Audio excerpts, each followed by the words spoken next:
Kandi tunabifuza kugubwa neza abakunzi ba Minembwe TV, twizere ko mumeze neza aho muherereye hose. Tubaye ikaze muri umwanya makuru n'amakuru ya Minembwe TV, ariko mbere yuko tuyarambura ndore ingingo z'ingenzi tugaruka mu kanya. Turakubwira ko ibikorwa by'amabanki bigiye kongera gusubukurwa mu mujyi wa Goma. Turaza kuja nanone muri Ituri, umusirikare wa FARDC yishe arashe umwana na nyina. Turaza nanone kukubwira ko umuyobozi w'abatavuga rumwe n'ubutegetsi yarezwe gufatanya na M23 kwica abasivile. Turaza gusoreza muri Leta Zunze Ubumwe za Amerika irateganya kwaka no kwima visa abanyasudani y'Epfo bose.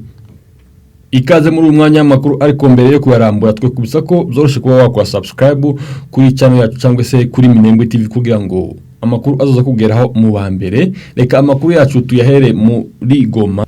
Ibikorwa bya banki bigiye kongera gufungurwa mu mujyi wa Goma nyuma y'amezi abiri bihagaze, nyuma yuko inyeshamba za M23 zihigaruriye mu mpera z'ukwezi kwa kwanza uyu mwaka. Abinyujije kuri X, Vice Guverneur w'Intara Kivu y'Amajyaruguru Wilimanzi yavuze ko banki izongera gufungura imiryango kuva kuri uyu wa mbere ku minsi 7 y'ukwezi kwa kane uyu mwaka turimo. Yanditse ati kuko M23 AFC yabisezeranyije nta mbogamizi n'imwe duhura nayo izakomeza kubaho nta gisubizo. Twishimiye kubatangariza ko guhera kuri uyu munsi wanakazi rimwe banki zigomba gufungura ku mugaragaro imiryango yazo.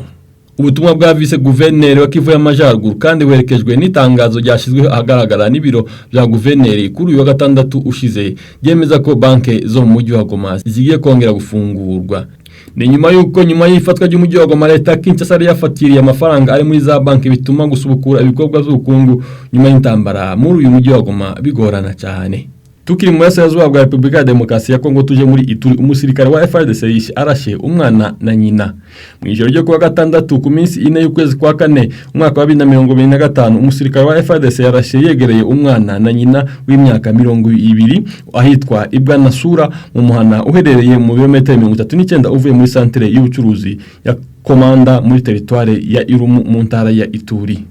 Amakuru aturuka aho yerekana ko uyu musirikare yagerageje gufata ku ngufu uyu mudamu igihe yangaga ivyo yamushukishaga, nibwo uyu musirikare ngo yamurashe isasu, kandi kuko iyi nkuru dukesha Radio Okapi ikomeza ivuga byafashe umwana we ufite imyaka hafi 2 wari uruhande rwe. Abayobozi b'ingabo bavuga ko bataye muri yombi uyu musirikare azashikirizwa urukiko mu minsi iri imbere.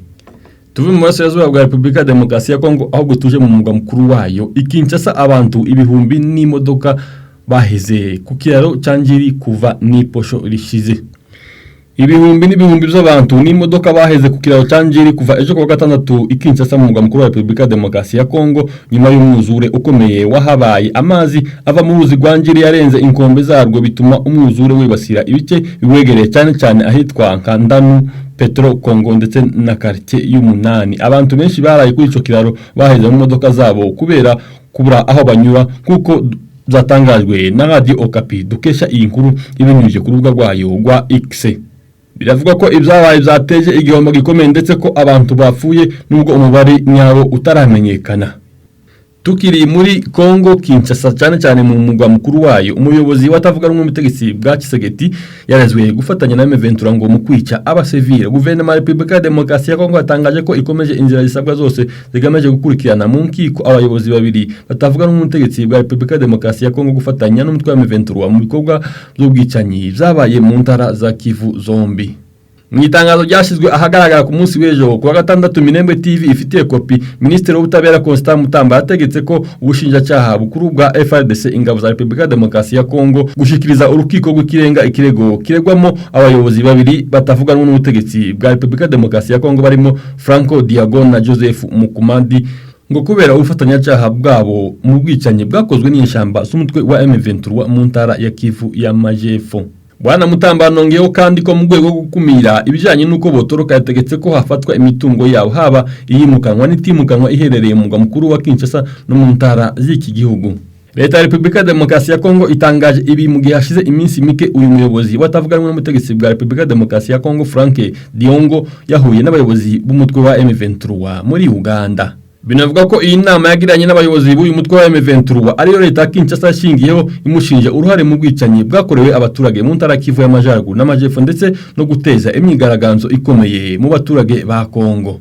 Mu yandi makuru nuko hatangajwe ugomba gusimbura João Lourenço mu nshingano zo guhuza Repubulika ya Demokarasi ya Kongo n'u Rwanda.